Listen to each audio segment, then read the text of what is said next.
all good. We'll stand for the pledge of the flag.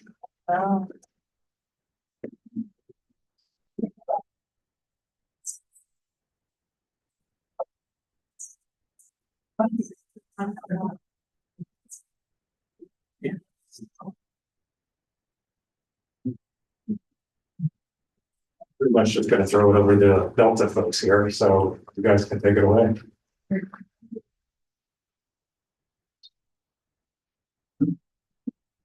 Everybody hear me okay? Good evening, everybody. My name is Dane Higby, and I'm with Delta Development Group, the consulting firm that is working on the economic development strategy. And I'm joined by my colleagues, Teresa Sparacino and Megan Zaporo, who will also be helping present tonight. So since we last met as a steering committee, we've had the opportunity to do a lot of data gathering and also public outreach through an open house, focus group sessions, some interviews. We have a lot of good data to report on tonight. So just as an overview, we have a variety of things that we'll be discussing. The first of which is an overview of the market assessment.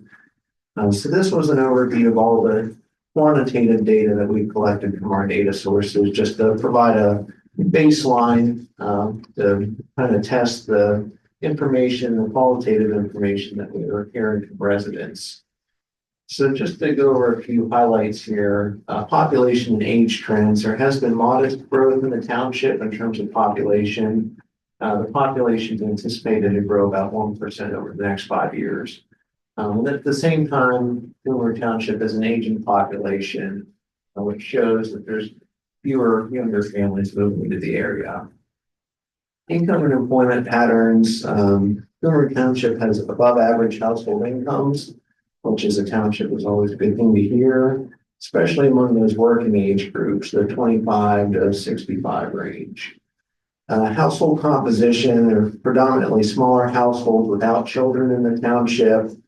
When we look at housing market conditions, you do have an aging housing stock. The median year built for homes in Cumru Township is 1975. So that's a little lower than some neighboring municipalities, but still a little on the high side. You do have moderate home values, which is always good. Shows that there's affordability in the market as well, that there is strong owner occupancy as well. About 68% of residents in Cumru Township own their home, which is pretty strong. Retail conditions, there is some leakage in key categories. And what leakage means is that there's folks spending money outside of the township on things such as groceries or dining, other retail goods. You don't have that available necessarily in the township. Folks are going to Spring Township or Wyoming to get those goods and services. So that's what the data has been showing us on the retail side of things. For the sake of the presentation, I'll just flip through these quickly. We did pull a lot of great data, which will be in the final report. I did want to point out on this slide, one thing that when we deliver the final report, you'll see is that for the retail market data, we kind of looked at Cumru Township in two areas. We have the west concentration of population, which is kind of centered around the Lancaster Pike area, and then the east concentration, which is more around the Flying Hills area. We did that because when looking at retail data, it's very driven by drive times. In the middle of Cumru Township, it's mostly lower density, it's forest.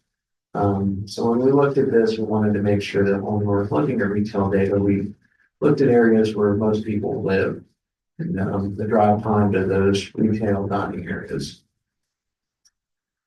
So in terms of stakeholder engagement, since we've last met, we've done a lot in terms of reaching out to folks to get their insights. We did the public open house a couple months ago that was very well attended. We were very pleased with the turnout at that event. We've done some focus groups with some knowledgeable individuals to get their insights, some stakeholder meetings. We did a public survey that was launched, over 200 responses, which was a really great response rate. We also did a business survey. And then we also did the visioning session, which was our last steering committee meeting. So I'll just skip over the slide as we know what we discussed during that event. In terms of stakeholder and focus group meetings, as you can see here, there's a wide range of individuals, both in the public and private sector and from nonprofits as well. So when we got insight, we really lumped these folks into four categories: real estate, people that are familiar with the real estate market locally, nonprofits, small businesses, and large employers in the area. We felt that was a good way to get insight from different groups that kind of have different stakes in the community with potentially different insights. In terms of these focus group meetings, this is just a rundown of what we learned from the focus group sessions. A lot of great insight that really helped guide our recommendations. In terms of the real estate professionals, new residential product, there's not much in Cumru Township. As I mentioned earlier, the median home in Cumru Township was constructed in 1975. So the folks in the real estate market told us that there is a need for new residential product. They said that townhomes might be a good fit as they can kind of be constructed and sold in that 300 to 350 price range, which is really desirable for a lot of folks looking to move into the community.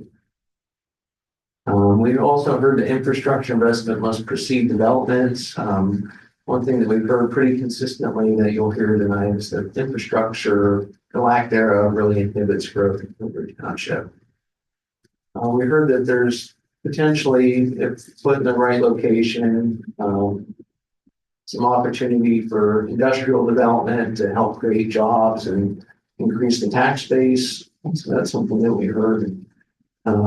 We also learned that residential zone lacks necessary infrastructure. So that'd be the water, the sewer, the electric, which has really been a stumbling block and why you're not seeing as much of that residential development currently in the township.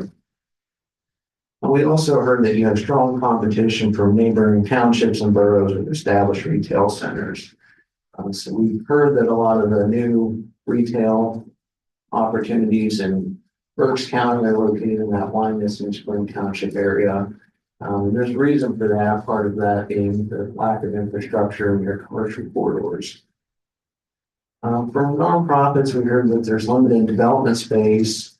We've heard that they have an aging volunteer base, which is a concern to them. They desire formal collaboration between nonprofits, local businesses, and Cumru Township. We also heard that recreation projects can attract young families, boost community involvement, and support economic growth. So as we're going through this process, we don't want to look at just residential and commercial. We also want to look at recreational assets that can be integrated into the community.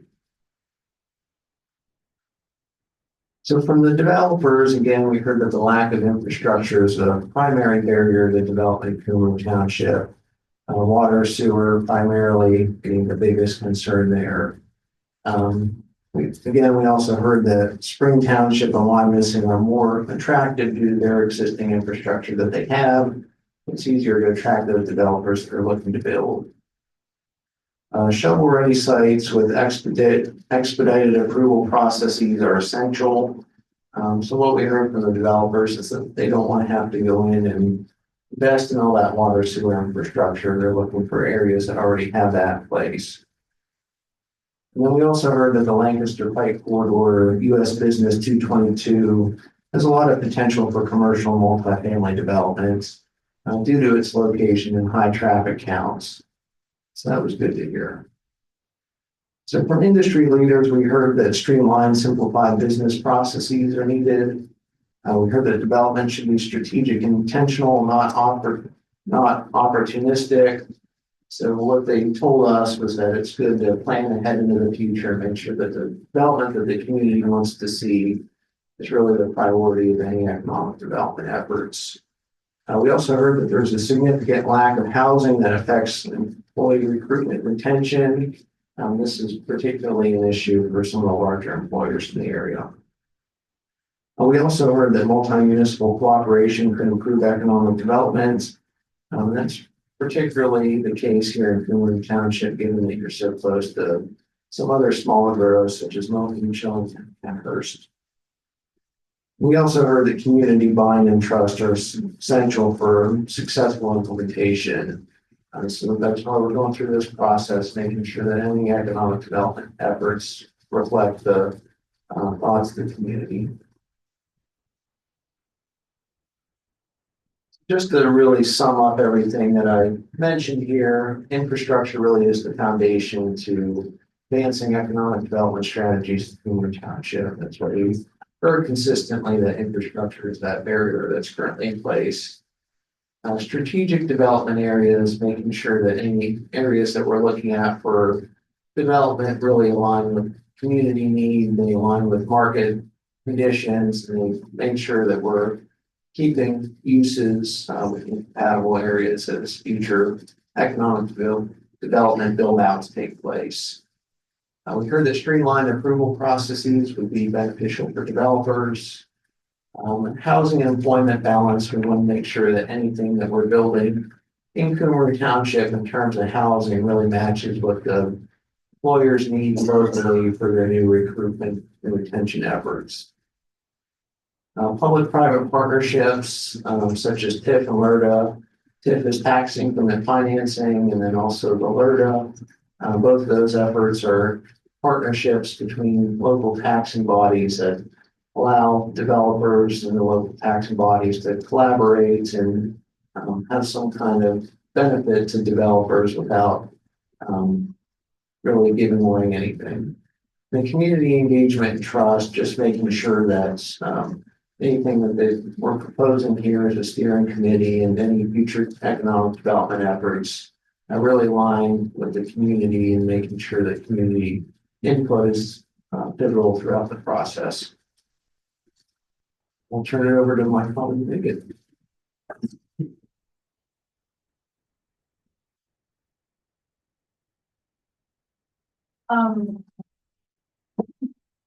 So as Dave mentioned, we did a public community survey.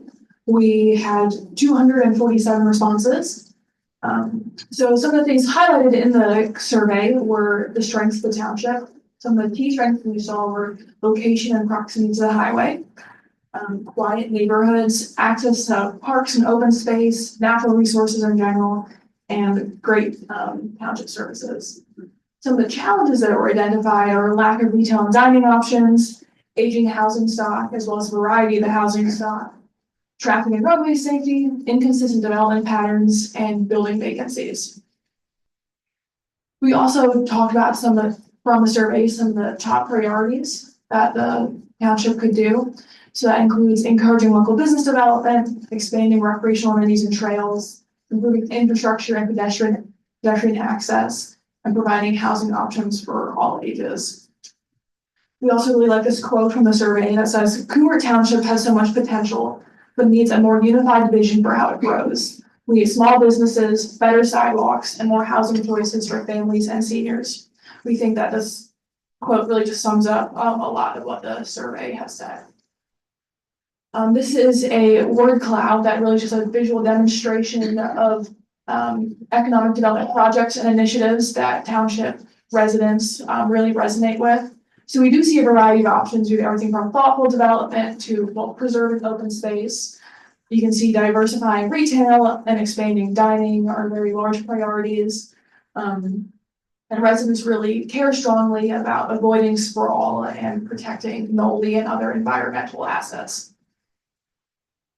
This is also a very in-depth overview of the survey, so I'm just going to highlight a couple of things. I think one of the most important things is Cumru Township residents do very positively view the township. They appreciate working or living here, but there are just a few changes that can be made to improve living and working here. So some of the things that residents would like to see would be filling vacant storefronts with new businesses, pursuing state and federal grants to achieve our economic development goals, and improving the selection of restaurants in the township. And also this is again a very large emphasis point, but residents are very concerned with maintaining natural resources and open spaces. And so this is just an overview of who actually responded to our survey. Most of our respondents were women over the age of 65. Also, most respondents were either employed full-time or retired. 96% of respondents own their own home, and almost a third of respondents have lived in Cumru Township for over 30 years. So respondents are very familiar with the township, what it needs, and what they would like to see there. Most respondents are pretty well educated and have relatively high incomes. Actually, this last statistic I thought was particularly interesting. Over a third of respondents are from voting precinct 4 alone. Next, we held an open house on Wednesday, April 9th, 2025. So we had a variety of stations with different activities so people could give their feedback on potential development thoughts. So station 1, we don't have a slide for, that was just an overview of what's going on and some of the survey results. Station 2 was a pin your thoughts activity. And so for those of you that have the map, that is going to be page 1 of your map handout. And so what we did was provide a map of Cumru Township and ask participants to pin areas they thought were important. Green pins are for open spaces, blue are for commercial areas, and yellow is housing. So we can see that open spaces are predominantly located on existing green spaces such as Nolly Forest, as well as undeveloped lands and the proposed warehouse sites. Priority commercial sites included Lancaster Pike, the proposed warehouse sites as well. Land adjacent to Route 222 at Godlersville, Titus Station, and land adjacent to Route 10 near Penske. And then we see housing priorities are predominantly located in the southern portion of Route 222 at the intersection of routes 10 and 724. And so here's a visual depiction of the map. You can see the vast majority of our pins are blue. And you can see the concentration of blue, say on Lancaster Pike and in the east. On our next map, we have these priority commercial areas overlaid with existing water and sewer lines.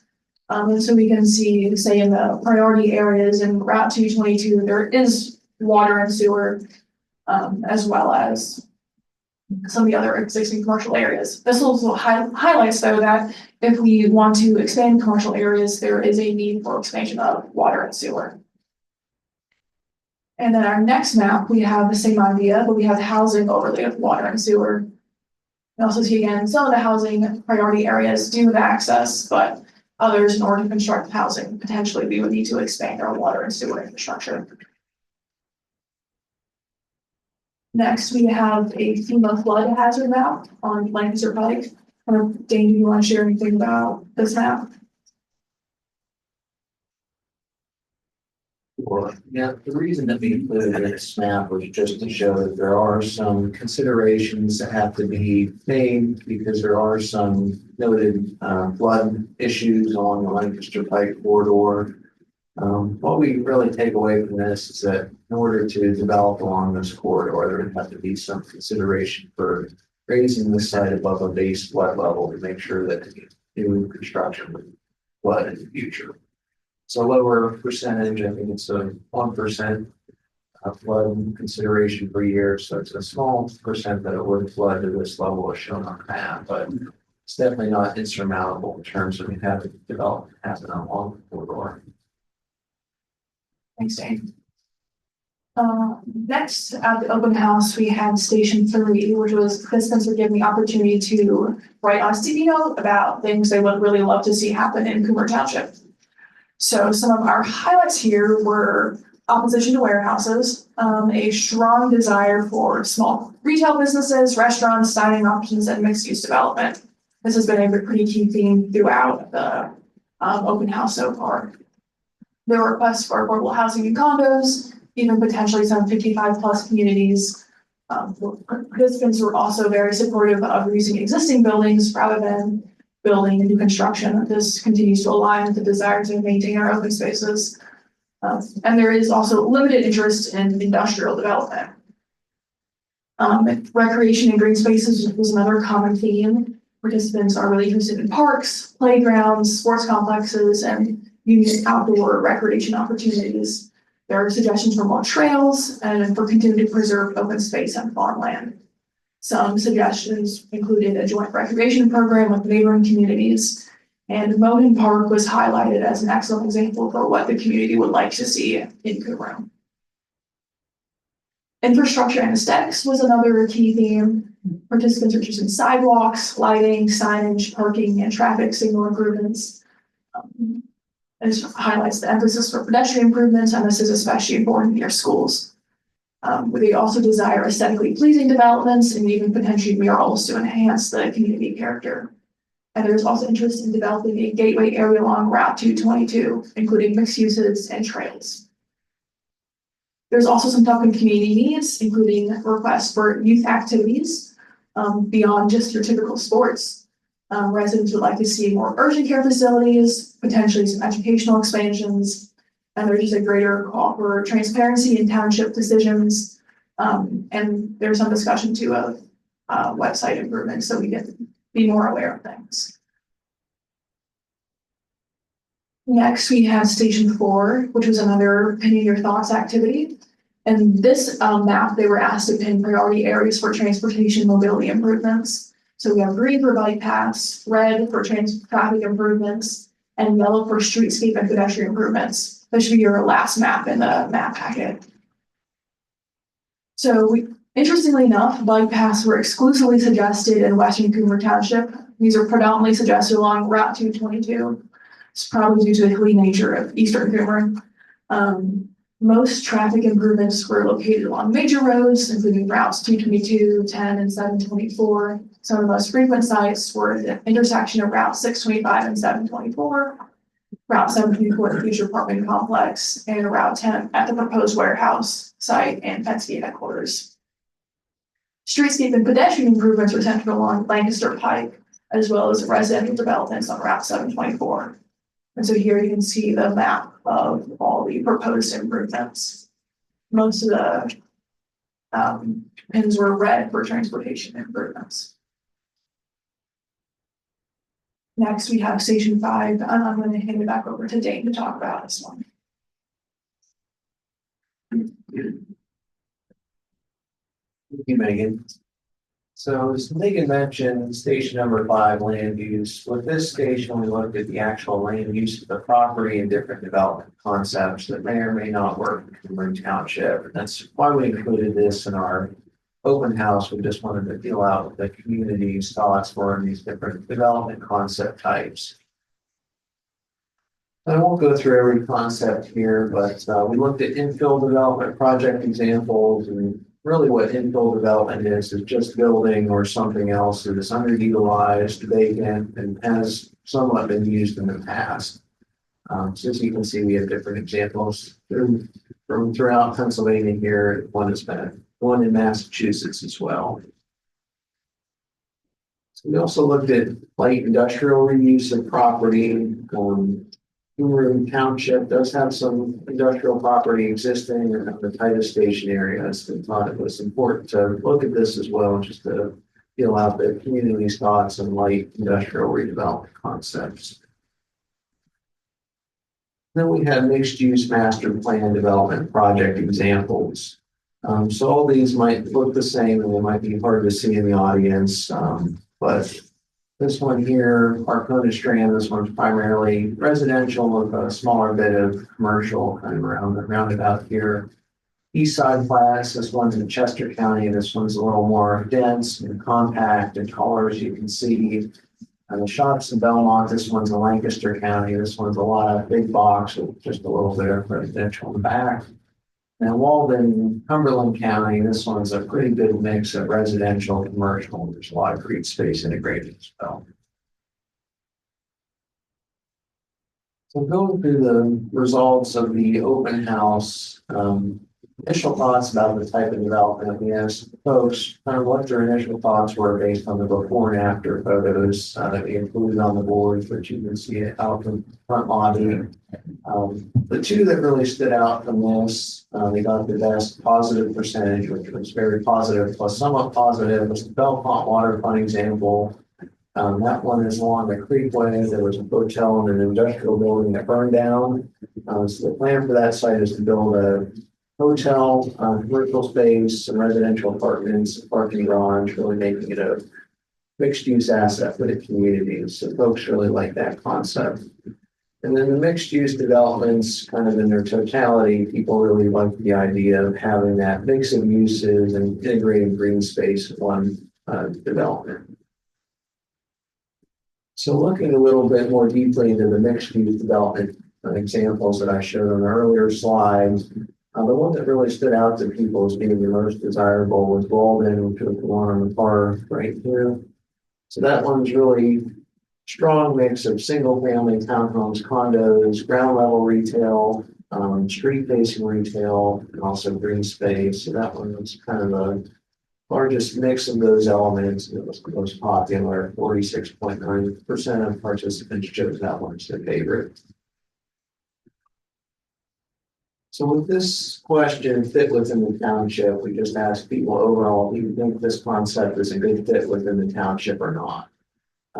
So looking the excellent or good percentage of folks that chose those options, the Belmont waterfront and the mixed use development concepts are the highest for this question as well.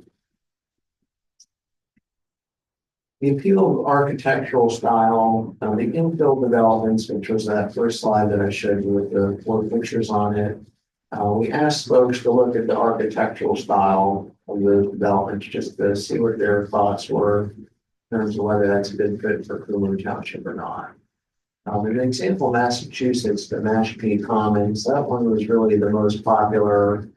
95.2% of people that participating in this activity said it was very or somewhat appealing, which is pretty high. That one was kind of, I guess, characterized by its neo-traditional architectural style, so kind of blending colonial Victorian type look into their development.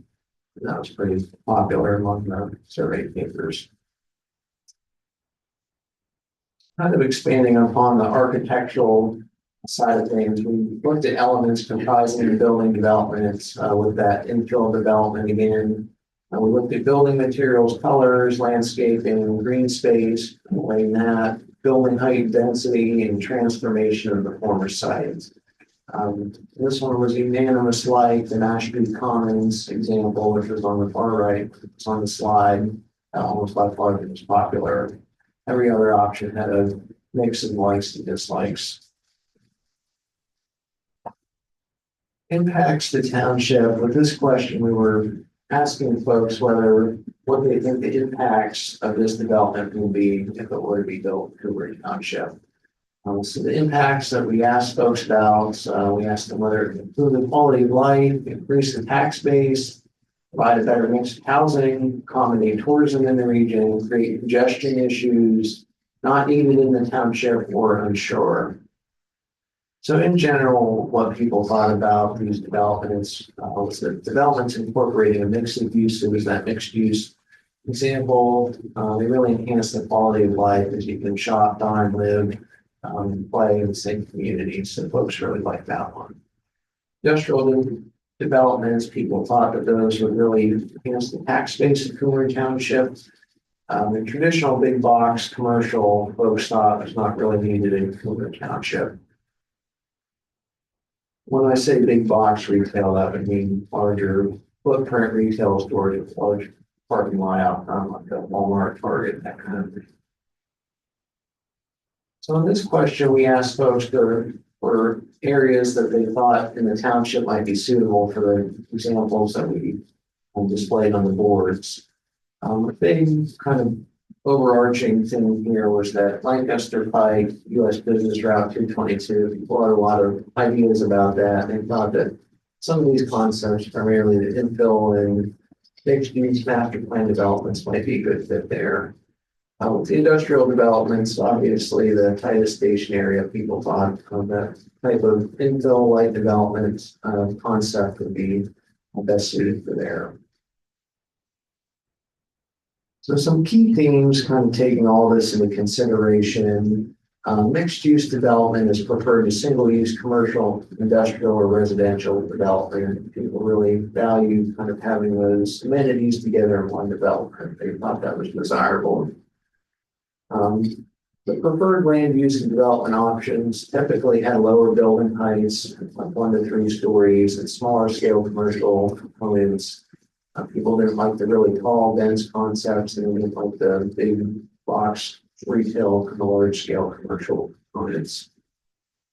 For mixed use and infill development, people like the neo-traditional architectural style, which I mentioned is kind of like a blend of Victorian colonial looking attributes to the development. It seemed to think that was desirable. The participant view mixed use master plan development as enhancement of quality of life. As I mentioned, people like to be able to shop, dine, and play close to where they live. Participants viewed industrial development where appropriately situated as increasing the local tax base. Emphasis on the where appropriately situated. People obviously want to make sure that industrial development stays in designated industrial areas. Overall, people saw opportunities for development and redevelopment along the Lancaster Pike corridor, Route 10, and also exits along Route 222.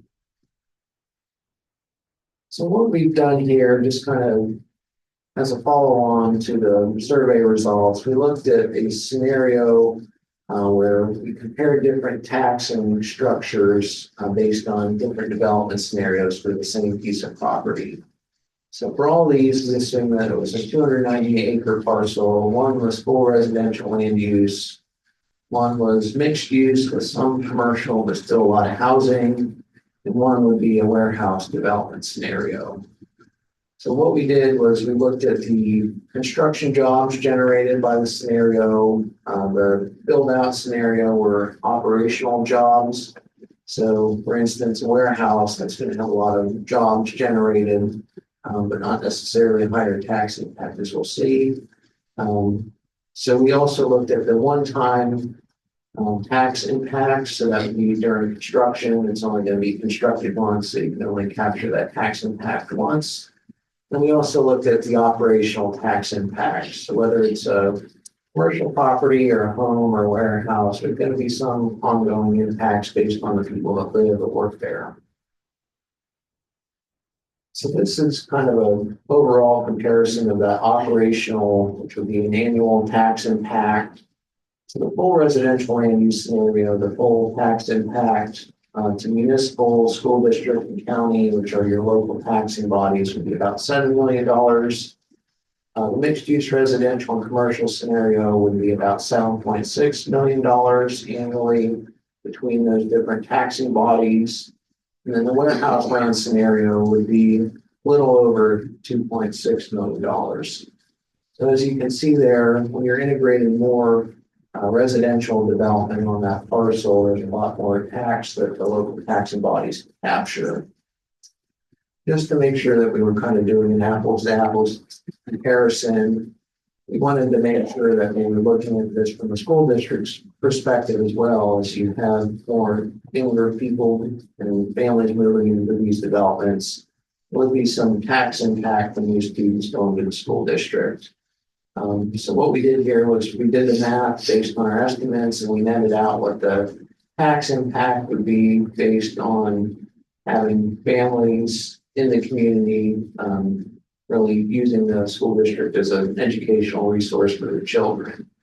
So as you can see here, the tax impact of the school district decreases quite a bit.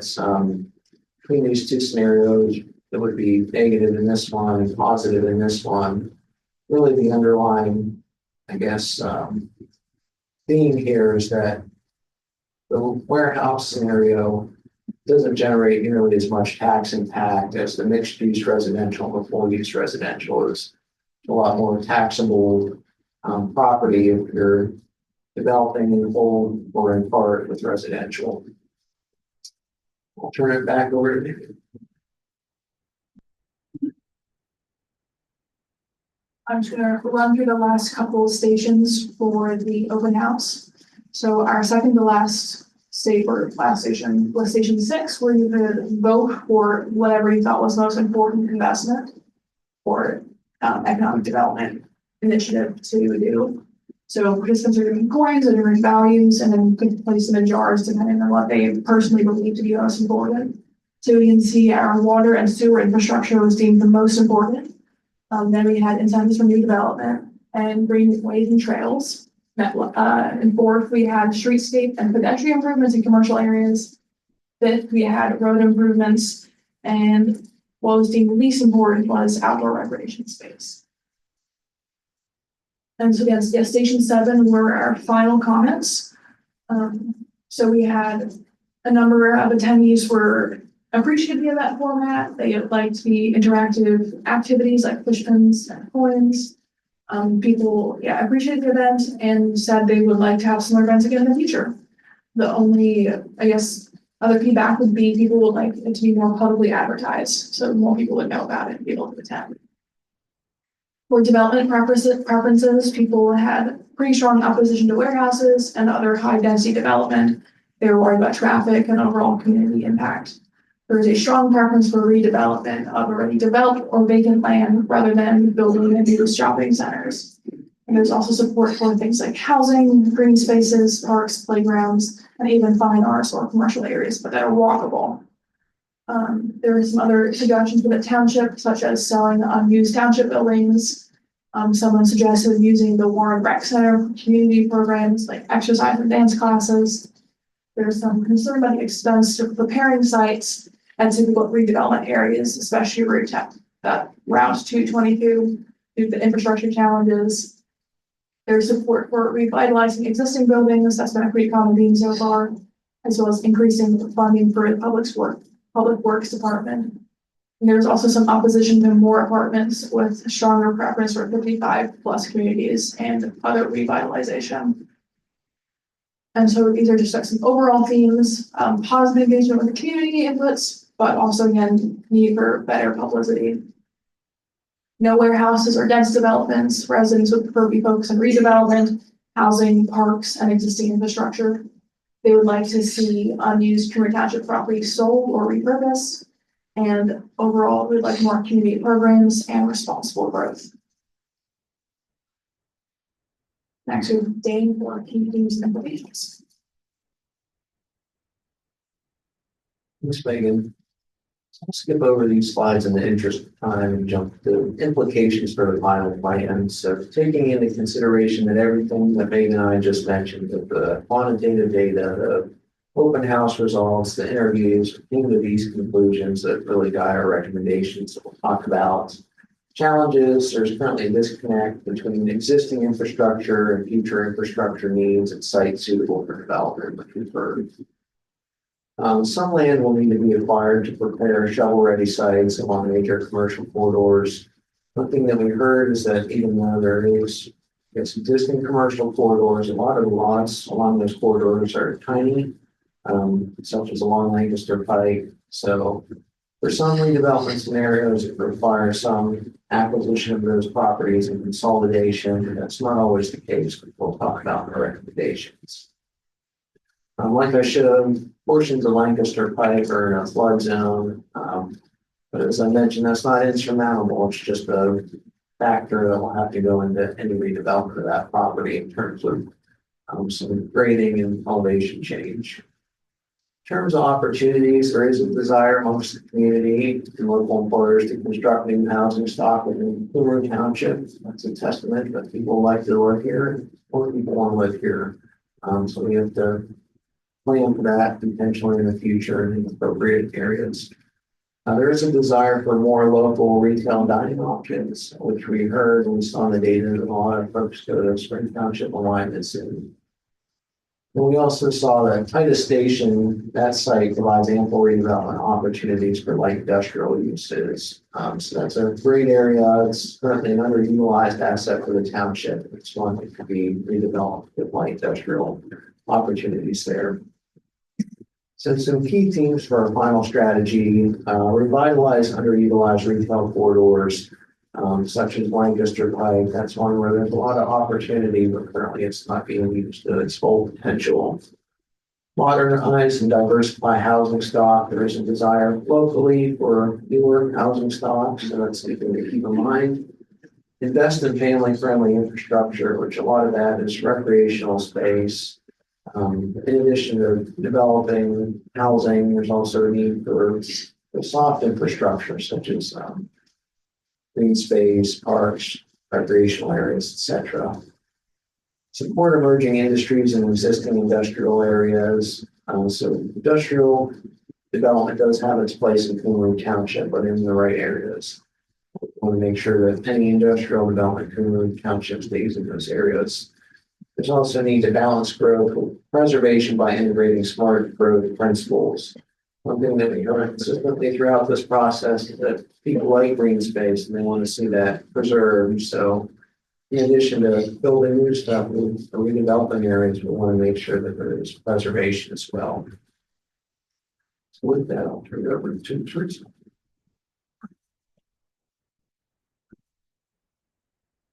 Good evening. I have the hard part. No tomatoes, by the way, when I do these recommendations.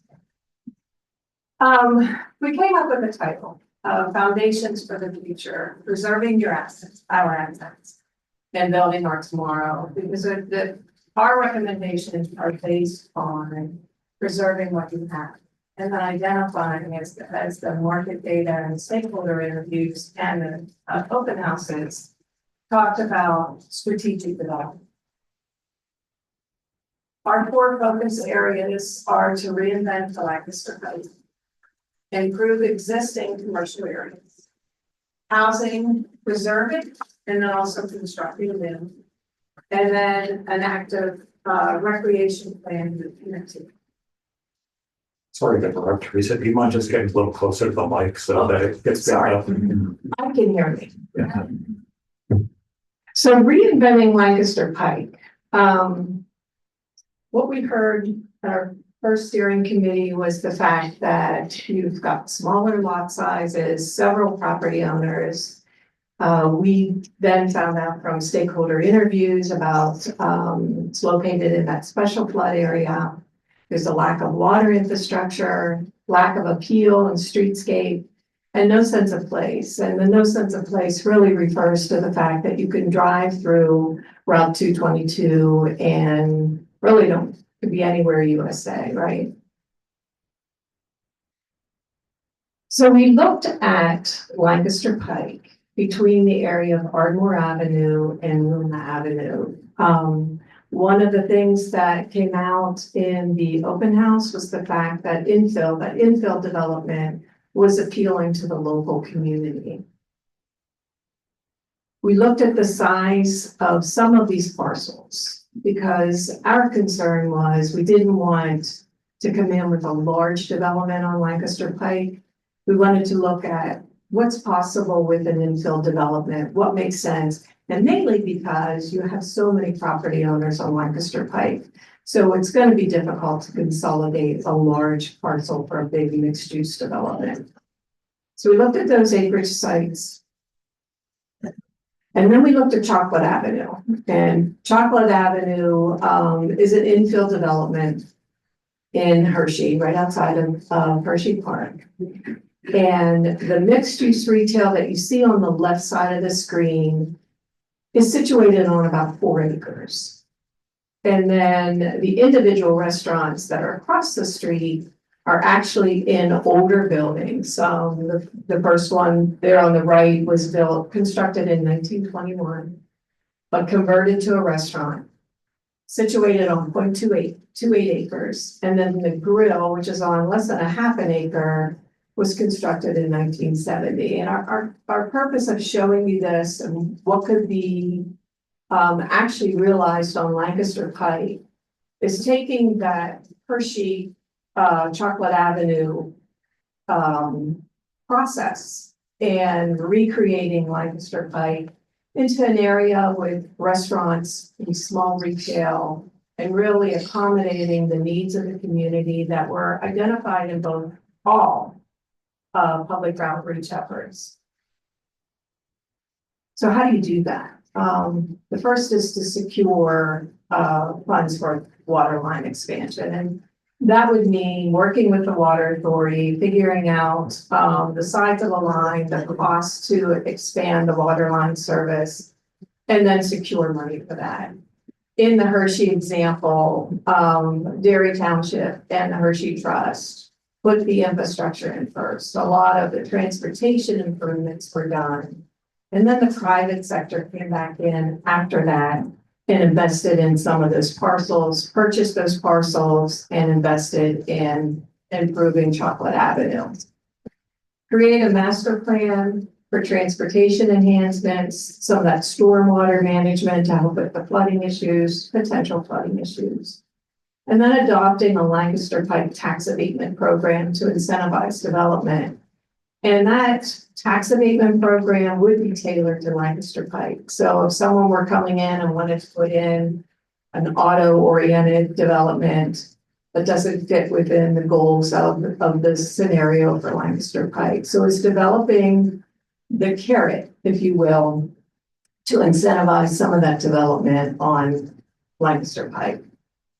Some of the possible funding streams is multimodal, both with CFA and PennDOT. With CFA, there is a waiver for local match, so it could actually be funded at 100% for state funds.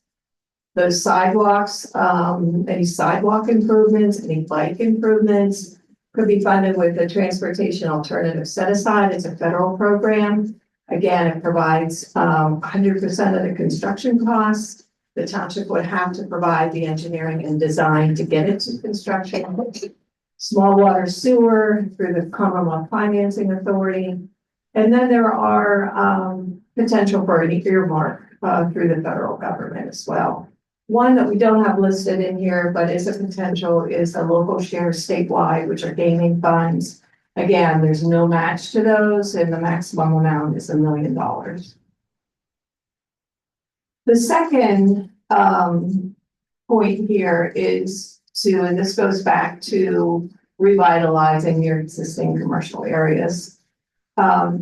Collaborate with the surrounding boroughs, Shillington and Kenhorst, to create a Main Street program and hire a program manager.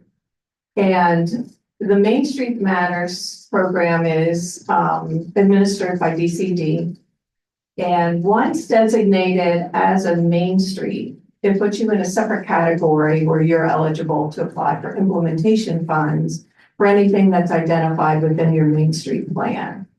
This could include the streetscape improvements, any facade improvements, improving some of those retail spaces. It's a way to get investment by the state and by the private sector into your commercial areas. And we're saying to collaborate with those surrounding communities because it's so integrated. You know, as outsiders, you don't know where the township and where those boroughs are and where it ends, nor do you care. You know, you're here to eat or dine or go to retail, whether it's, you know, even a possible bookstore. So collaborating together and enhancing and improving those commercial districts is another way of preserving your assets, but also expanding some of the retail and dining opportunities for the larger community. One of the requirements is for businesses to commit to this 5-year commitment for a Main Street program. The state will commit to 5 years. And then after that 5-year period, the local community or the business districts have to be self-supporting. And those are usually done with membership fees. The Main Street Matters provides planning grants up to $50,000 with a 25% match of the total eligible project costs. So the Main Street approach is economic vitality design, which talks about, you know, your facade improvements, signage improvements, and some of those streetscape improvements to improve the overall aesthetics of a business district. And then having an organization that's strong in order to build capacity within those districts, and then promoting, which is more important, to promote those districts and the businesses and what they offer.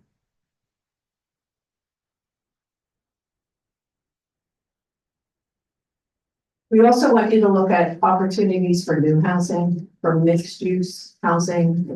If you think about the slide that Dane talked about, where the greatest capture for real estate tax, which still provides a tax benefit to the school districts, it's in that mixed use development.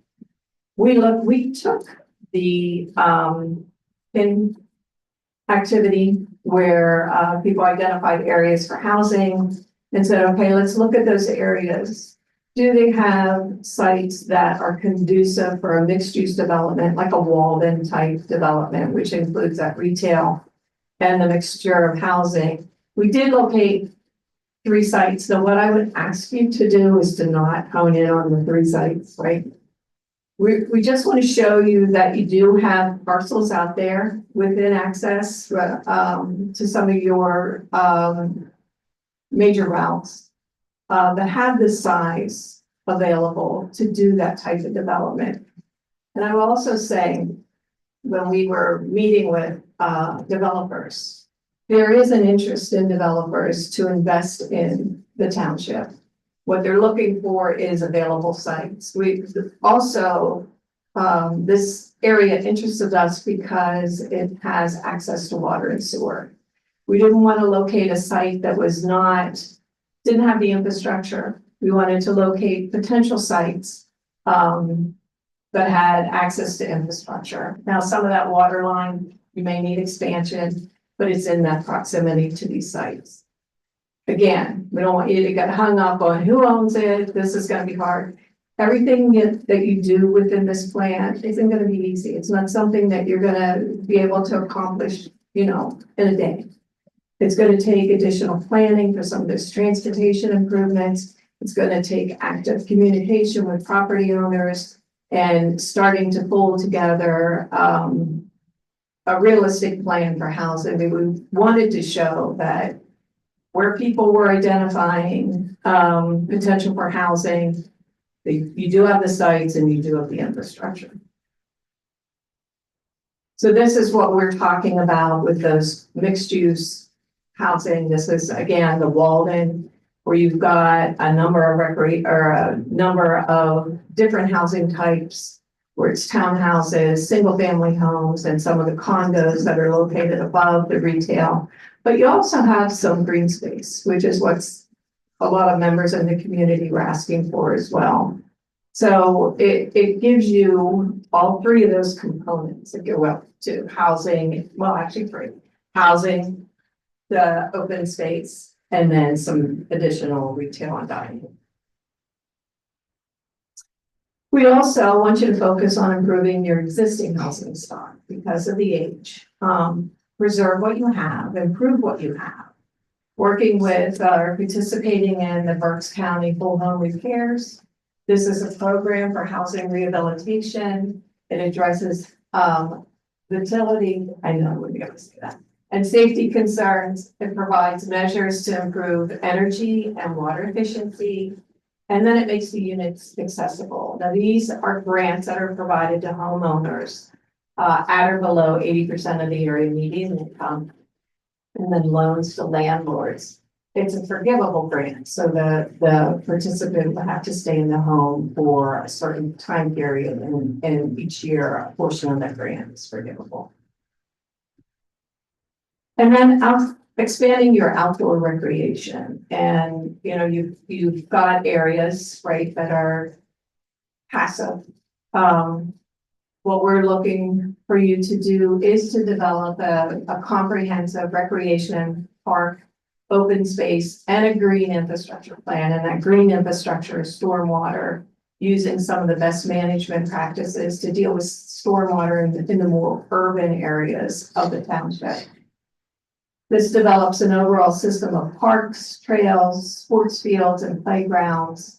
It creates a connectivity plan, and this is your on-road and off-road improvements. So where sidewalks need to be improved, where do they need to be constructed, how do you connect residents to some of the other amenities and business districts and some recreation areas as well. Develops that green infrastructure plan, provides a maintenance plan and implementation. Funding for this type of plan is DCD's Greenways Trails and Recreation Program, CFA's multimodal for actually implementation. The DCNR provides funding both for planning and then for implementation. So we would encourage you to submit an application through DCNR. Once they fund a plan, they are on board then to help you implement some of the improvements that are identified in that plan. discussion.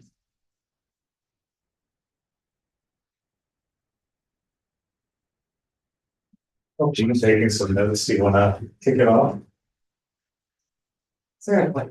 First of all, for your retail analysis, I believe that you should look at the center part of the township, which is Farview and north of Lancaster Avenue and the Overbrook area. South, and south of that, it's not directly south of Lancaster Avenue, there's also the Mifflin Park area.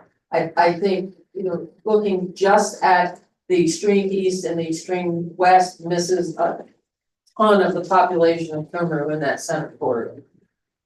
Where are those people going to shop? I think if you look at the drive times, so sorry.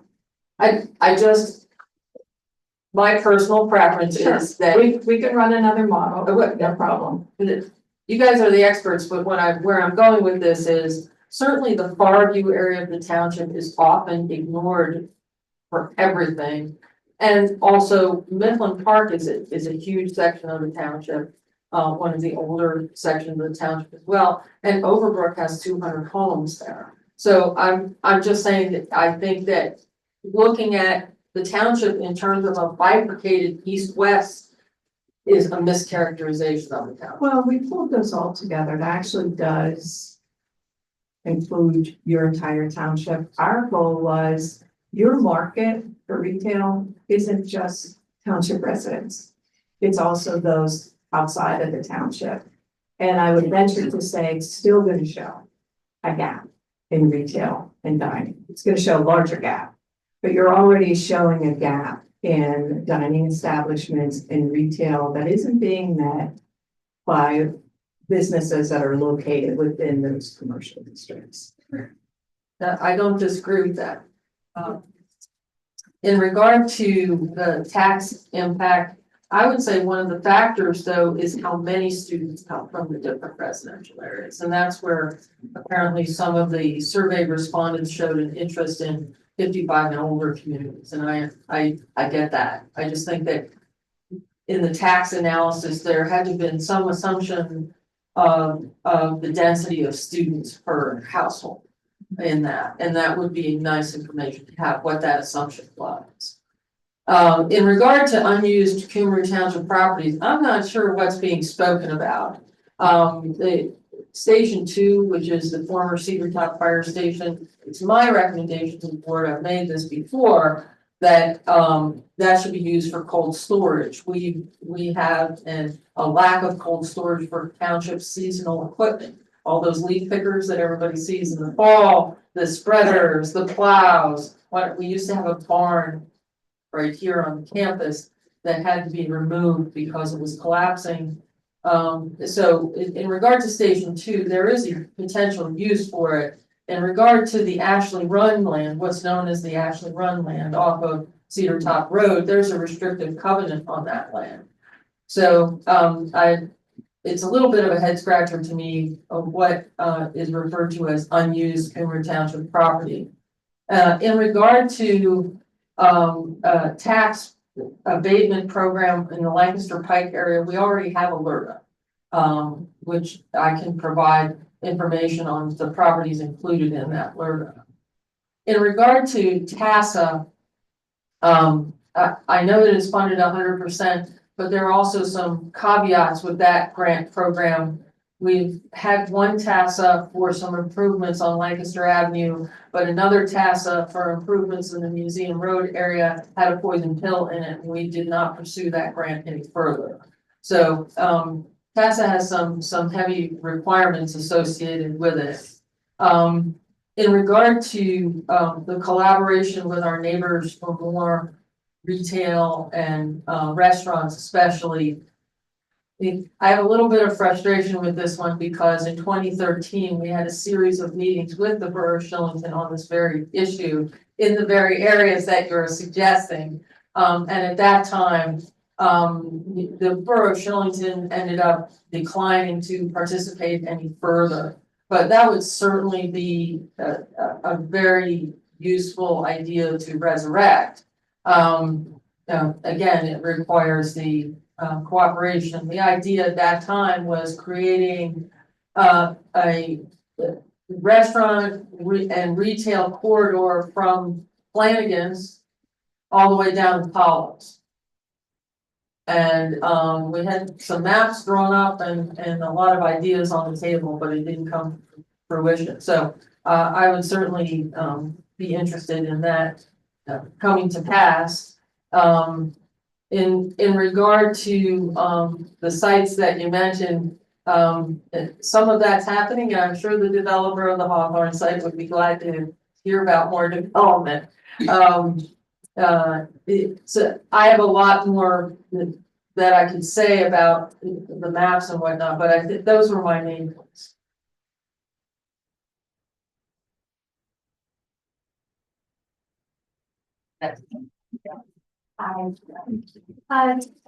We're talking about the Main Street Members Program, and that's interesting that you would think about having multiple municipalities. Have they considered that in other locations, or would this be kind of a new concept for them, you know? I think in Western PA, we have, boroughs that participate in, and the unique part of this area is that they are so closely integrated. And it might not make sense if they were like 3 miles away, but the fact that they're so integrated.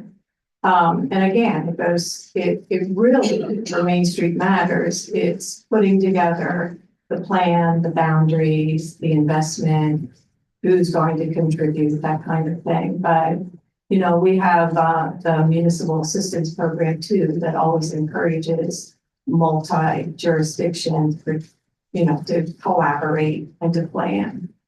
I was almost thinking the other way, so almost Flanagan's all the way through to the city of Reading. That's good too. Because no one knows if you're in Reading, Shillington, Cumru, you know, as you're driving through that Lancaster Avenue part, so. You know, it all used to be Cumru a long time ago. Yeah, sure did. The other comment I would just make is, you know, when you're talking about Lancaster Pike area, you know, it really does come down to site control, right? So it's almost a little bit of a chicken and egg, you know, do you start making investments and the property owners are looking around and saying, boy, you're making my property more valuable, therefore I'm gonna maybe, you know, raise the price or, you know, just kind of wait for something to come along. So, you know, that can happen side by side, but it really, unless you have willing sellers, you know, at a reasonable price. And, you know, then the second part obviously is finding buyers, but it really comes down to site control. As everyone knows that, you know, that can be a pretty significant challenge depending on the makeup of the property owners. Yeah, I was curious, some of the different funding programs that they outlined, are you familiar with them? You've used them? Yes. It's a situation where you really have to stack them. So, you know, it's, you know, concentrating in an area and then kind of throwing the kitchen sink. But it all comes down to having a plan that can then be used for the grant application. So, you know, it's a much more coordinated type of approach, but yeah, those are absolutely vital. Michelle, I was curious, we talked a little bit about the school with the residential. Do you have any kind of reactions to that? Yeah, I was gonna say, I was actually getting a little bit panicked because I know the last time that Dr. Hess was here, we had talked about not really having any room to expand our buildings. And so that would concern me if we were, so like when you said the 55 and older, I was like, oh yay. Because I know that that's always a concern to make sure that we can house the students. However, I also know that our population numbers are decreasing right now with the students that are in the schools currently. So those were my 2 thoughts going through it. Yeah, I guess recognizing that this would take time, you know, maybe it sits out a little bit. Correct. The other thing that I was wondering, as we're talking about like that Lancaster Avenue corridor, I'm one of those travelers who looks for the signs for where it says food or gas or anything like that. And I'm just almost wondering, like even now, if there's a way that we could start with signage off of 422 and 222 to alert people that there is a Dunkin' there and there is a Wawa there and things like that. Those signs are paid for by those businesses. Oh, And PennDOT, that's how it works with PennDOT. Those businesses have to apply to PennDOT to have those signs put up. Thank you. And then when we're talking about Lancaster Avenue, it seems like everything you're talking about is, from the establishment, which I think is now Runningers, like right above Hollows, down to, what about the area that is above that, that had been changed over with the, eminent domain years ago? Is there still anything on that corridor to build up or not? We could look at that corridor. Our goal tonight was to show you that it can happen. You know, even though you've got smaller lot sizes, the thing about infill development is it does, I mean, it infills, right? It fills in between existing buildings. So we can look at that as we prepare the final plan on that Lancaster Pike to see other areas, other parcels that would be conducive for infill development, most definitely. I was saying the other thing that I was thinking of when you're talking about recreation and things like that. While I love it because I have very active kids and I would love to get the kids involved, in the back of my mind, I'm like, well, how does that bring money into the township? And I know that the Warren building was mentioned, and there used to be all kinds of stuff, because I remember coming to aerobics classes and things like that. And I know that that probably didn't bring in a lot of money, but I just didn't know if that brought in anything. Right now, it's being used as the construction, the contractor's office building during the construction, and that's something that I've mentioned to the commissioners, that they should have a recreation plan for how they want to approach recreation in the future. In other words, should Cumru Township has over 700 acres of trails and Nolde forest. So should Cumru Township lean into that? I know the board spoke about potential boat launch earlier this year. Should Cumru Township lean into that heritage and collaborate with its neighbors on the more active things like play sets and courts and things like that? Or does Cumru Township want to do it all? Those are the kind of choices that need to be made with a recreation plan. Right, like even the playground program, like Shillington has every morning right now. Cumru Township used to have. And I understand because of the construction and things like that, but those are those things that recreationally, I think would be very beneficial. And that's the goal behind a comprehensive recreation plan. It looks at everything, both passive and active.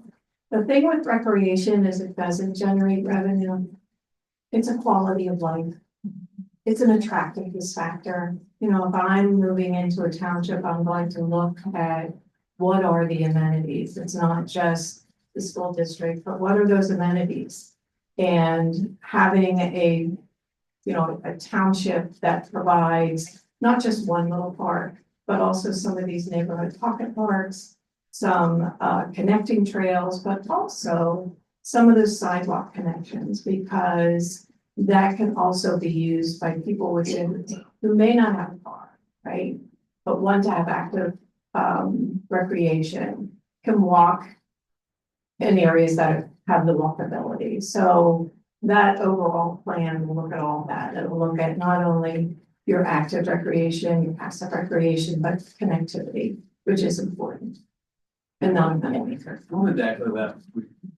Teresa, I think the term externality often gets thrown around in a very negative way, but I think things like that are a perfect example of the positive side of externalities, where sure, it's an investment and doesn't bring in revenue, and I'm not suggesting you're saying that don't do it, but no, it's not a revenue grabber, but it externalizes, there's externalized benefits, whereas just like you said, people find the area more attractive, and indirectly then there are streams of revenue that are. Well, and it's kind of those build it and they will come. Yeah. But remember the maintenance. And also remember that when you're talking about connectivity, curb and sidewalk are the responsibility of the property owner. When I know that Shillington has this experience, has had multiple experiences like this, we have also in the past when sidewalk is mandated for property owners to either repair or install sidewalk as part of a road improvement project, the meeting will be full of people, but they won't be happy. Well, So- maybe, I would say, maybe I'm wrong, but I think that some of the curbside appeal of Cumru is that there is no sidewalks.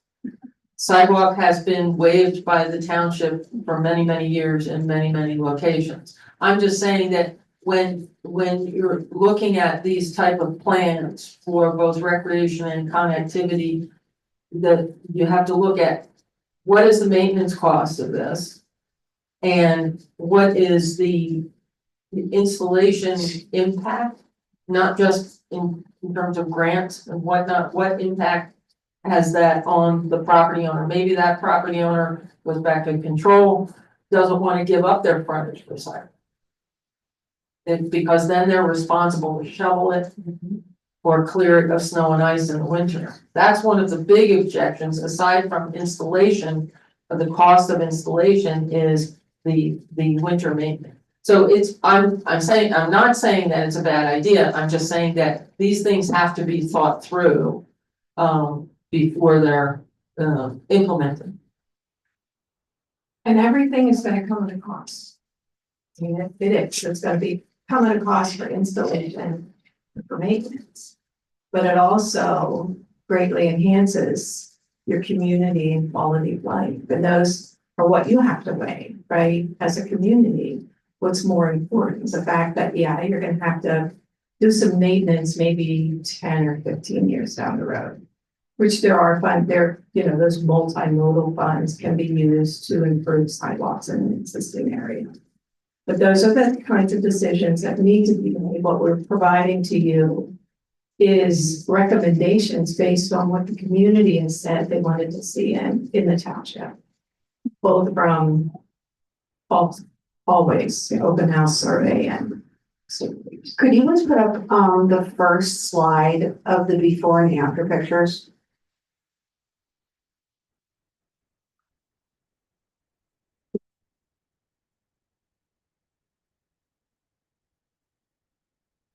A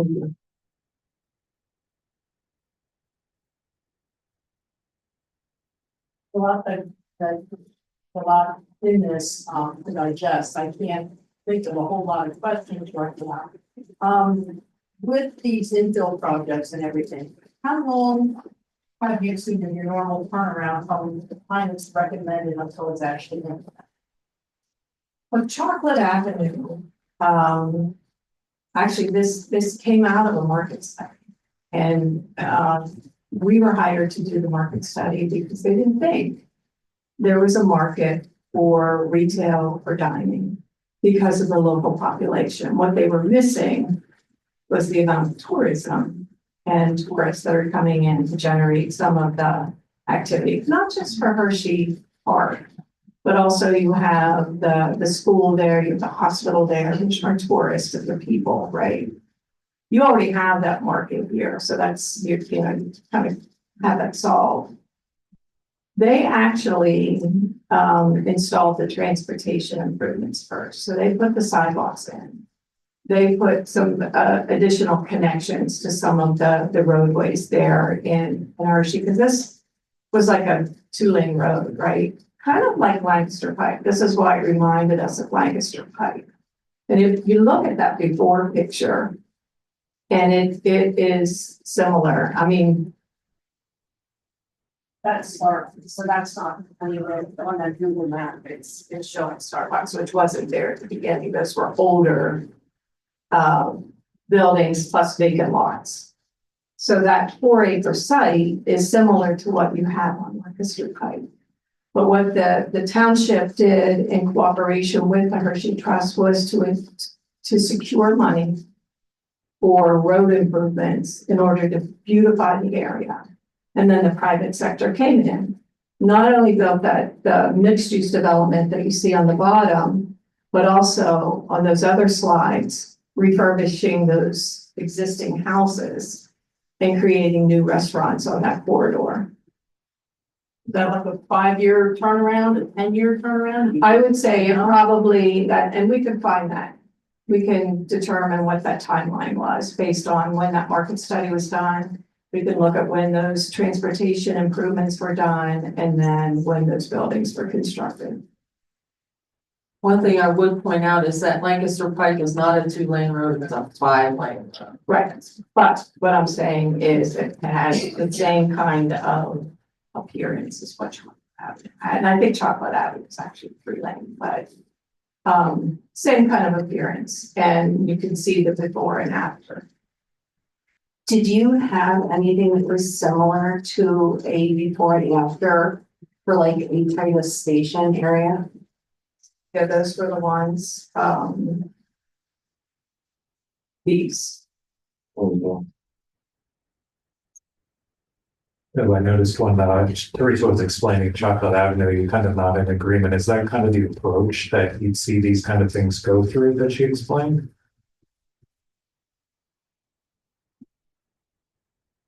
I think the improvements done by the local municipality gets private developers' attention. So, looking at the way Chocolate Avenue was before, it's hard to get that kind of private interest. And I think when a township or municipality starts to focus again its efforts and make some investment and kind of show that it's open for business and, looking for that type of attraction and development, I think that goes a long way. One concern I have is, we want to build business, but we've had several lawsuits. We just had one filed recently in the past month, I believe, where a business wanted to come in, and now there's a lawsuit and the business is now pulling out. How do we change the mindset of developers and everybody like, oh, we're open for business, but we're not open for business? That is like a huge factor.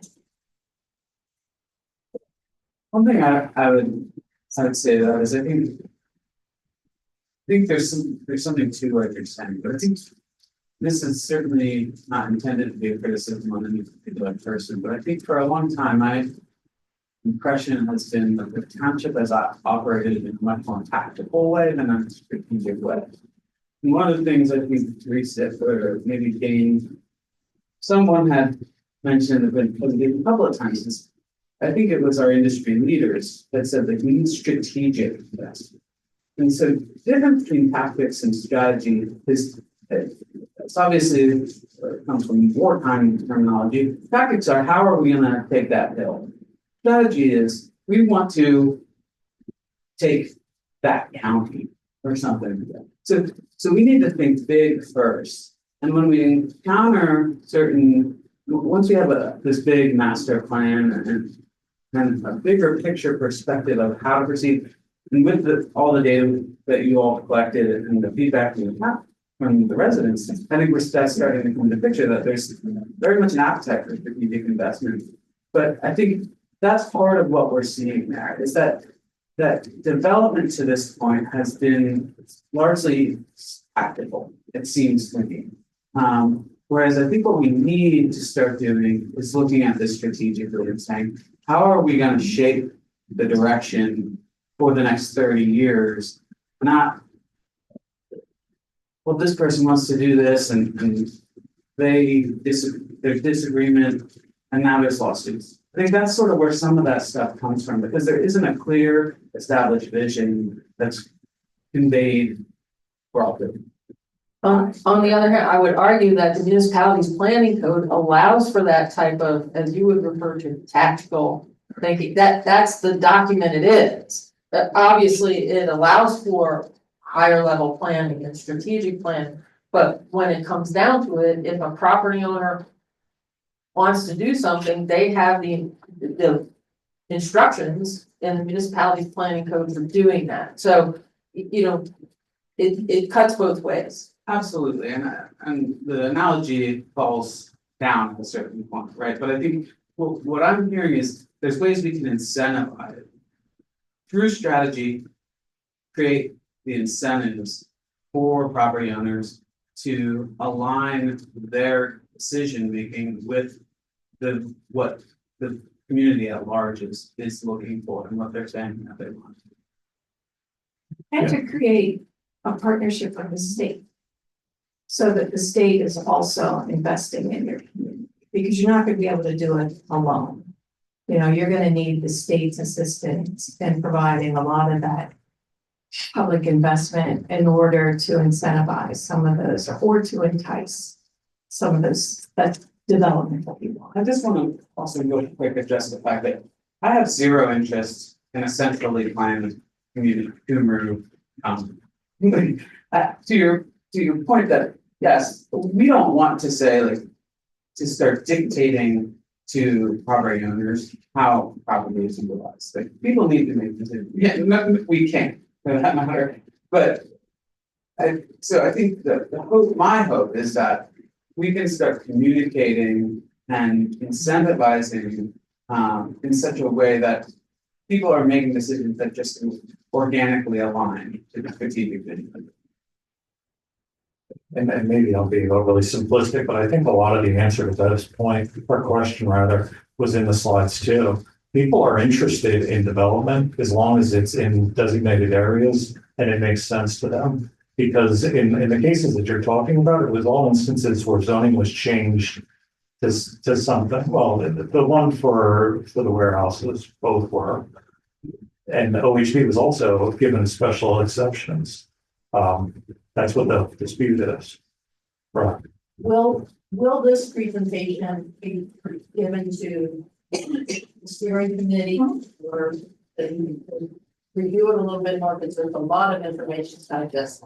And it's 35 megs, so we're gonna have to, you know, decrease it so we can get it to you. We'll also provide the survey results too, which are pages of information. So, yeah, we wanted to present and then provide it to the steering committee for your further review and then comments.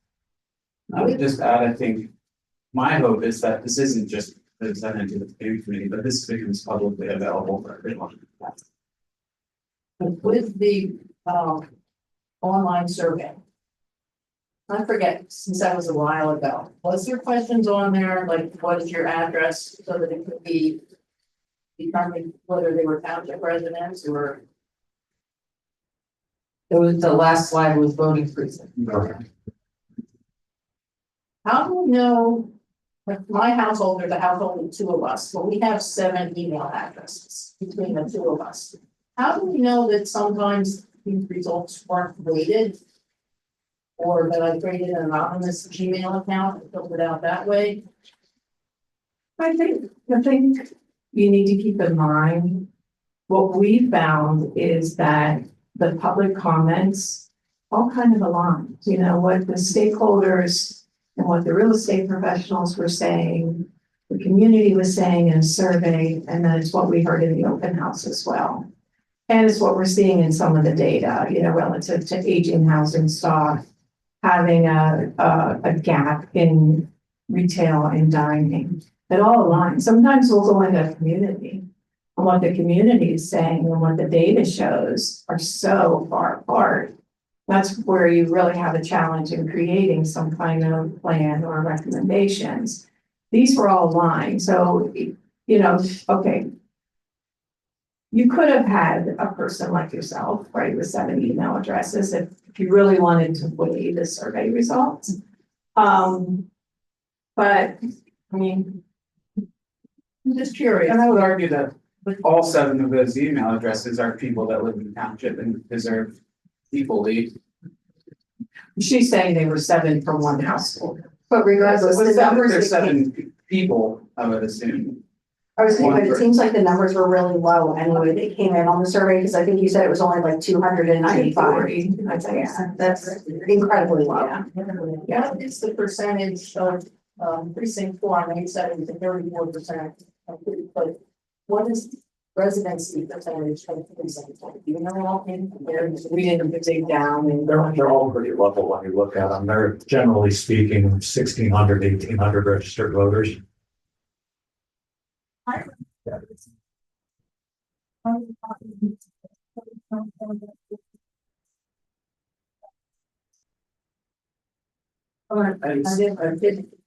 multiple times, but. But I think to Teresa, to your point, I think we can take some confidence in the fact that it's not just the survey results that are saying what we're seeing. It's the data, the demographic information, the survey results, the open house. It's multiple sources that are sort of establishing a common theme.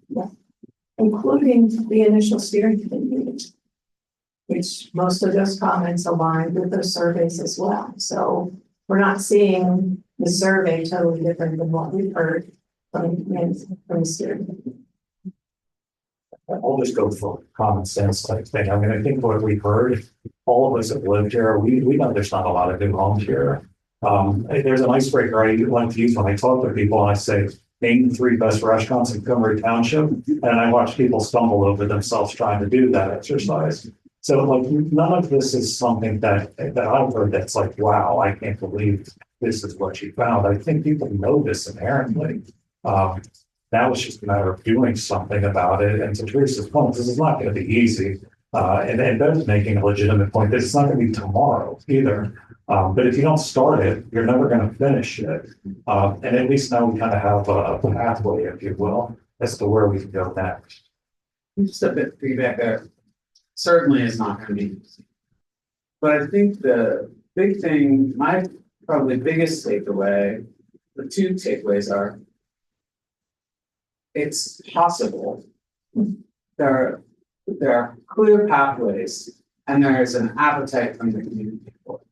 So there's an appetite from developers, the community, all stakeholders, it seems there's an appetite for this sort of strategic direction.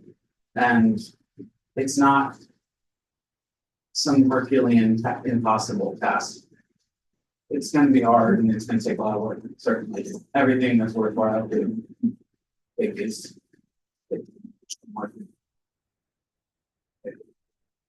Can I go tactical a little bit here using Andy's analogies or discussions? All those different programs that they laid out for grants and stuff like that, how much of that could you guys handle if we said, go Deb, do this? So we are an eligible applicant for some of them, but not all of them. And it really would depend on, how many applications, how many folks approach us to do it, but we can't be the one-stop shop for all of the grant applications. So I'm going to give you a very vague, it depends. There's some of them, we've done LSA applications. We've helped prepare multimodal, but can't necessarily be the applicant. So we can help on, depending on the type of application. But we can't be the, just the one end and you go to, yeah. So in-house, can we handle this kind of thing, Jim? Some of it, but I think talking with other entities would be the best to make, because it's not just about the application, it's that enough. It's about it is a grant program that requires periodic reports. Is it like asset? Is it a grant program that requires you to go through PennDOT's vetting of the inspectors of the job, which is a huge mini project within that grant program. And so I won't give you as vague, it depends. What I'll say to you is you probably want to look at someone to help with some of these other programs. But once you have kind of the story and the narrative and, a lot of the parts, what it was included in the presentation, kind of as support documents. Once you kind of have that bundle, that core bundle of information, you can use that for different grant applications. So it really is helpful to kind of have that base prepared and then be able to pull certain parts for depending on the type of application. So this is an important step in kind of pulling that together. I would also say you cannot forget Killington Municipal Authority, whether they would be a partner in the grant or whether the township itself would be the developer, like we were with this project, that somebody has to talk to Killington Municipal Authority when a specific project is looked at, because their role may change or our Cumru's role relative to them may change if they even want to that role. There was one more comment I wanted to talk about with Michelle. So Teresa and I privately talked about what you brought up a little bit, where you start with some of the low hanging fruit potentially that they outlined here, and then you could potentially expand out. It's kind of like everything else. If you think about Spring Township, when they first kind of started their modern Spring Township, they didn't just dump it all in there all at once. It's like you kind of start the fire and then it grows.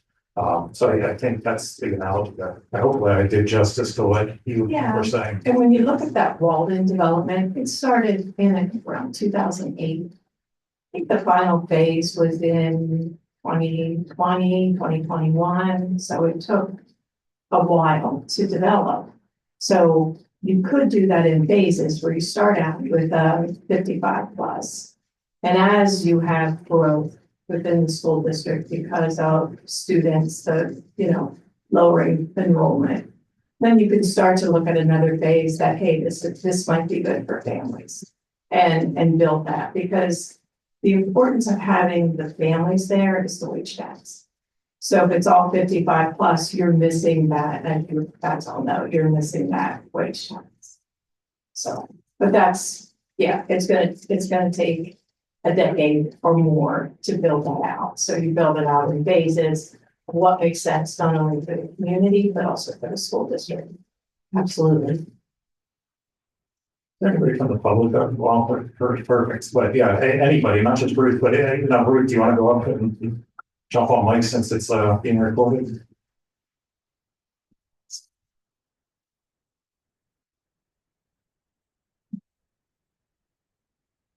Ruth O'Leary, 1179 Cedar Top Road.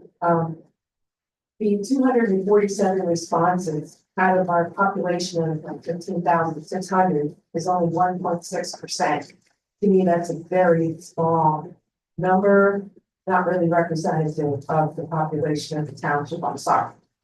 And even if you just look at 6,000 households, it's only 4.1%. Again, very small representation of the people. And did overlook Overbrook and the Governor Mifflin Apartments, which there are hundreds of long-term residents who live at the Governor Mifflin Apartments. And Overbrook is a big development, plus Mifflin Park, and everybody over in Farmview is always ignored for some reason, even though they're part of the new township. When we talked about the different types of development, the one thing we didn't discuss, you talked about tax revenue. That's great.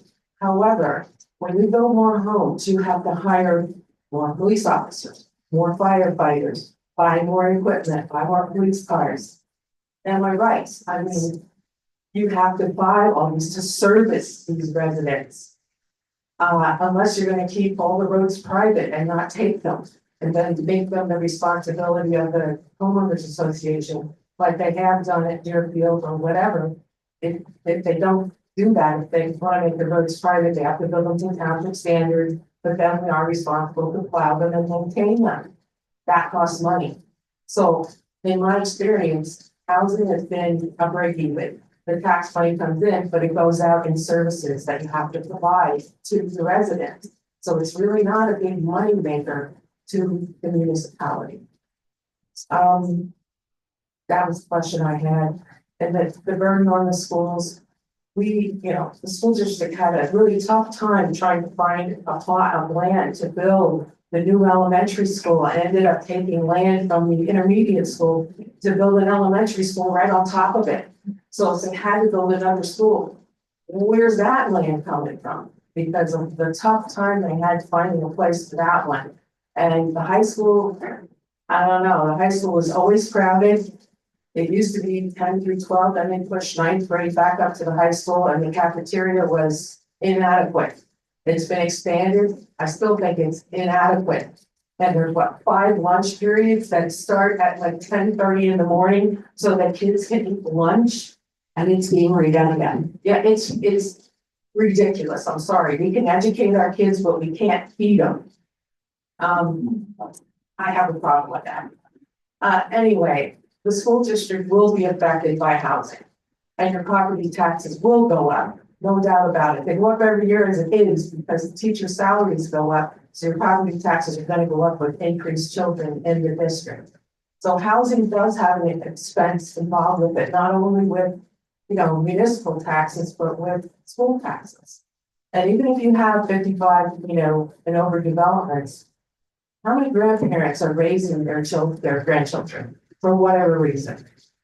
And if there's not a covenant, how do you enforce that covenant saying the grandchild can't live here? You could have grandchildren living with their grandparents in a 55 or older development. So that's not gonna stop kids from coming into the township, or into the school district. So anyway, I really have a problem with the open house that was lightly attended. Not many people came. Again, I just really have a problem with these results. I don't think that they're representative of the entire township. When a survey was done before it was mailed out, I realize mailing is much more expensive now. I get that. But I think you got a better response because if people got something in the mail, they filled it out and they sent it back. So if we're gonna do things, and this requires a big investment on the township's part, we're not the Hershey Trust Fund. We don't have millions of dollars sitting around, to spend. We have problems balancing the budget. I'm not sure where you're gonna find this money, but private property owners have rights to. They don't have to go along with the township's plans to do it in 222. Because they have rights too, and we cannot take the land through eminent domain. You can only take land through eminent domain for public use, a road, a sewer, a school, something like that. So I'm not sure how you're gonna accomplish this because we're in Berks County with a lot of old-fashioned Dutch people who are stubborn. And they don't wanna part with their property, they don't do what they wanna do with it. So I'm not sure that, you could have this great plan, but whether it ever comes to fruition is a big question. And park and rec, I'm a big advocate for park and recreation. We had a part-time park and rec director, and we had a full-time park and rec director. Now we don't have anybody. And you know why? Budget. No money to pay this person. And we don't have a park and rec director. We have no park and rec program, period, nothing. We can't even hardly, our playgrounds need new equipment. We can't afford it.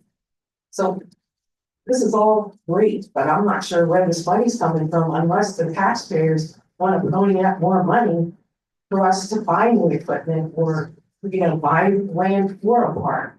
I wanna just point something out. The title of this committee is economic development. Right, So it's about increasing the amount of money we have. right. That's so, I hear you. But We that's have been budget happening for concerns. years. We have, 100%, but it's not gonna happen at all if we don't do it. And anyone in this room can come up with any number of reasons why not to invest.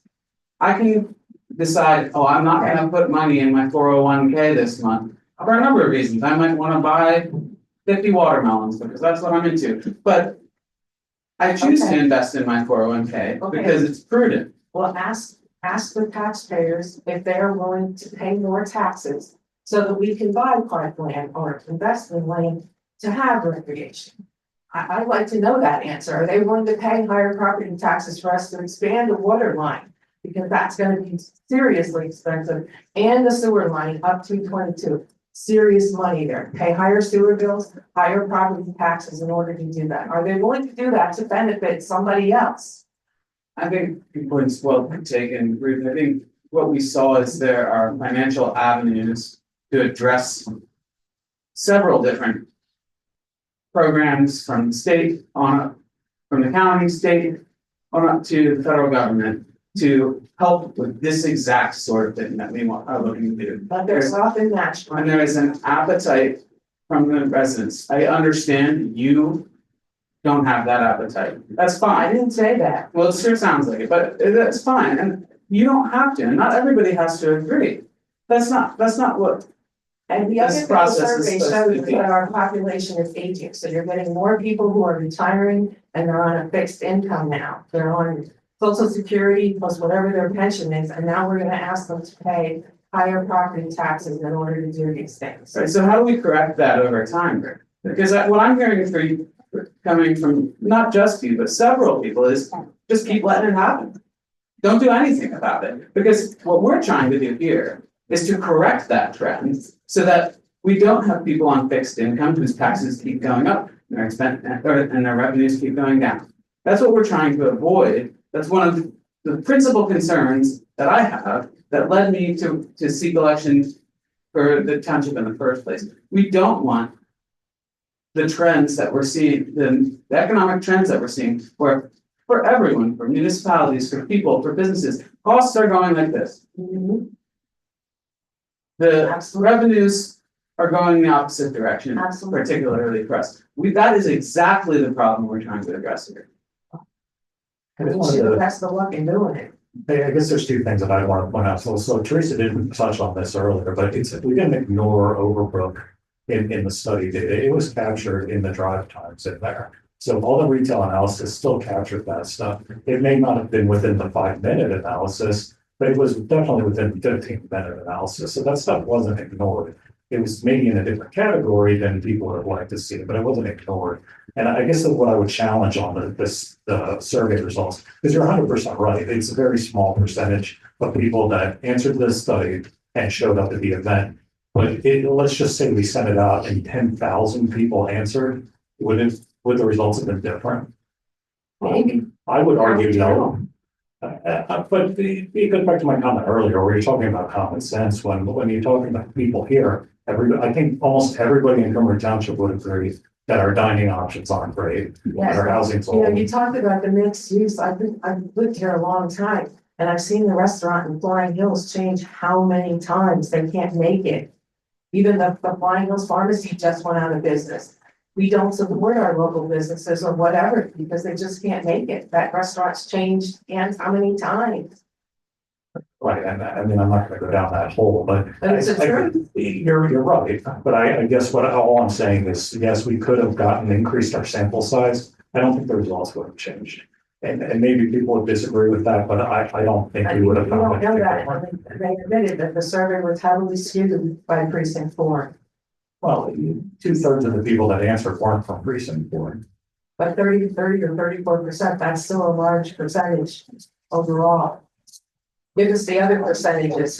What were the percentages of the other precincts? I'm sure there were nothing like that. I think everybody can agree that nobody likes driving down the 222 corridor and looking at all the blighted buildings. I don't think that anybody looks at the township and is like, okay, yay, there's another vacant house, another vacant building.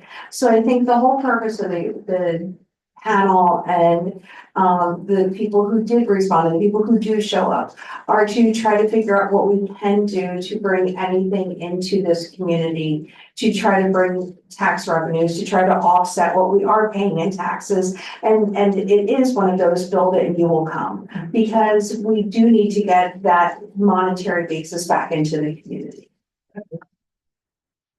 Now we have another type of store that's coming up with Rite Aid going out. Right on 724, that's gonna be empty. 2 Rite-Aids, both Rite-Aids. Both Rite Aids in Cumru Township. So is the other one in Cumru, is that Shillington? It's in Cumru. The Shillington Shopping Center is in Cumru Township. If I could just interject for a minute. I respect your opinion. You were the president of the Board of Commissioners. You sat on the board for over a decade. What is your plan? Because you are telling us our plan is bad, but I don't say. Okay, so I'm not saying it's- I'm asking you what your plan is, because you're out here stomping on this. And I want to know what constructive feedback you have, because all I'm hearing is this is bad. And all I know is that residents, as long as I sat on the board for 20 years, the one thing they hate is their property taxes going up. And they went You know up it, and I every know year, it. didn't they? Yeah, I know, and they will continue to do that. Maybe just in an effort to knock the ball down here. Is there anybody else that wanted to speak? No, it's-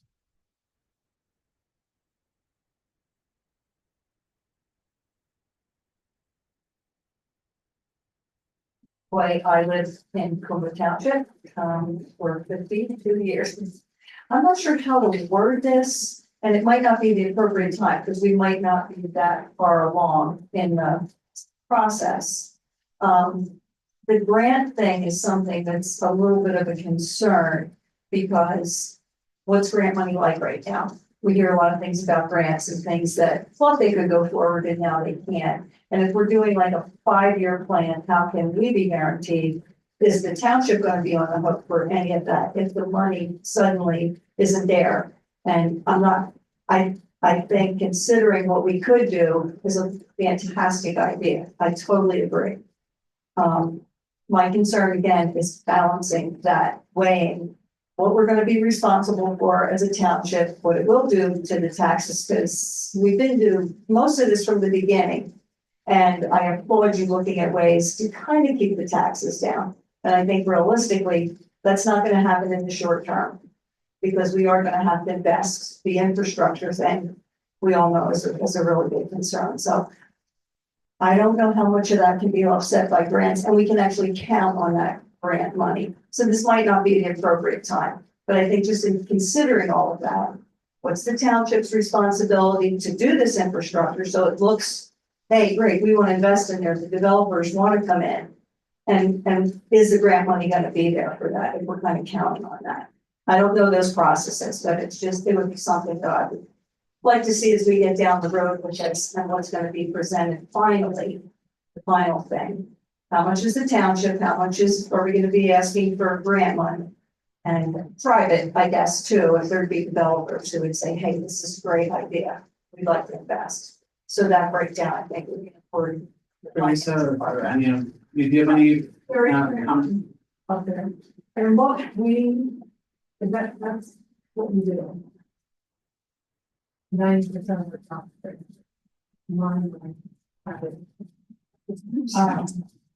But our goal is all of them, to, match basing up.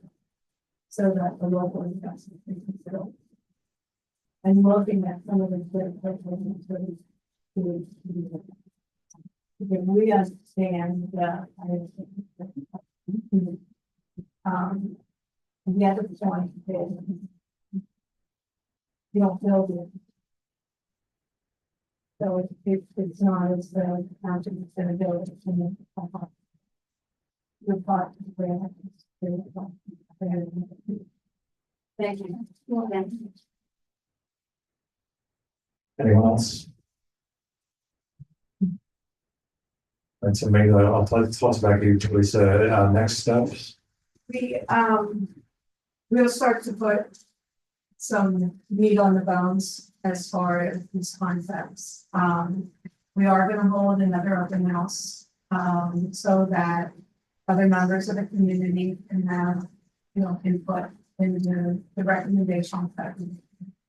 And we do understand the concerns and the fact that, again, building out some of these projects helps to bring in additional tax revenue. And when we look at the one slide, for the mixed use development, we can run them on to show what those municipal services would cost. It's just like we did in the school district, show the net benefits.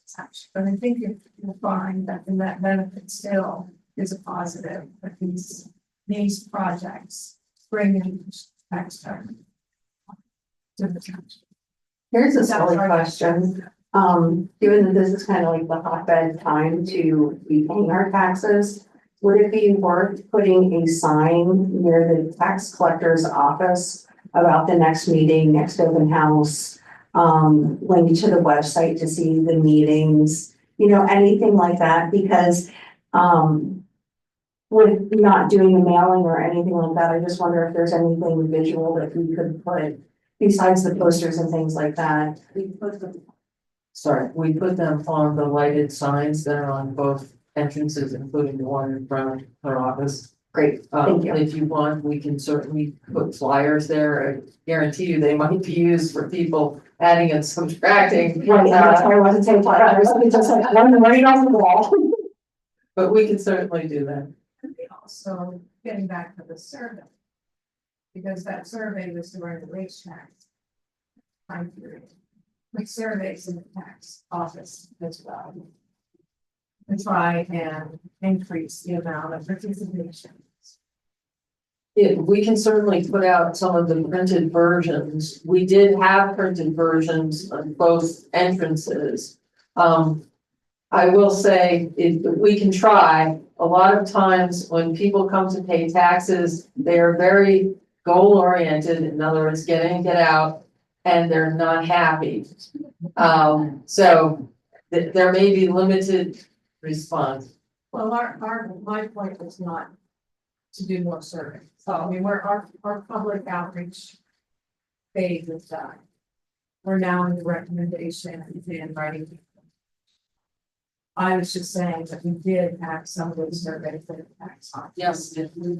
They were distributed to the apartment building. So, you know, the thing is, you can lead the horse to water, sometimes you're not gonna drink, and, you do your best to get the information out there, but if people don't care to participate in a survey, then that's the results that you get.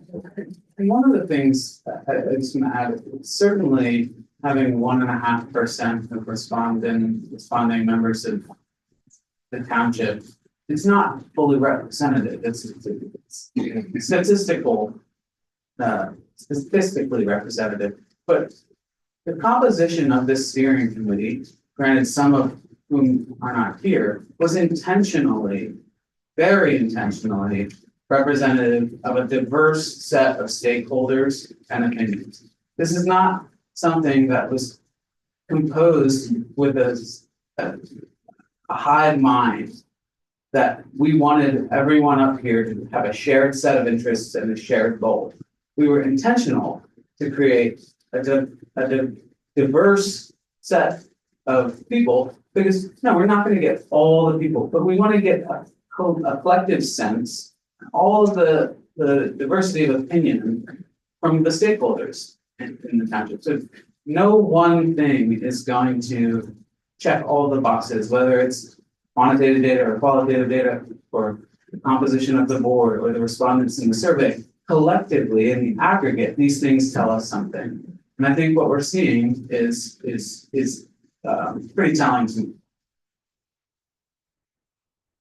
In terms of that open house, do we need to make a date for it? I think that was on.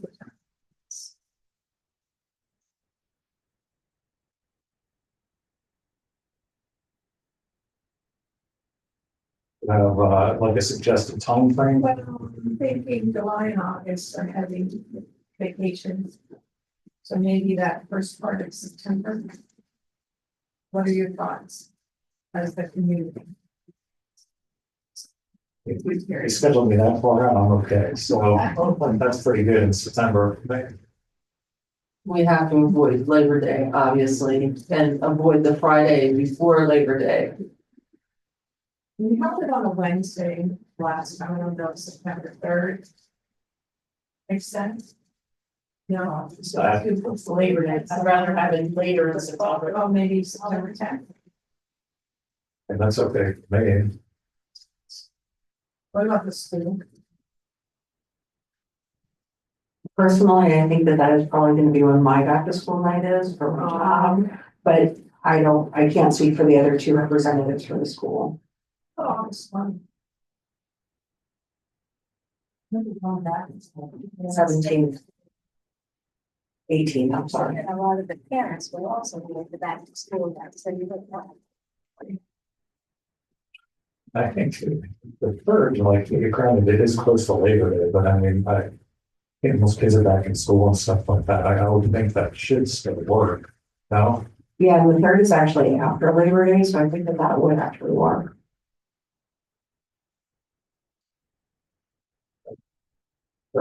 The third September.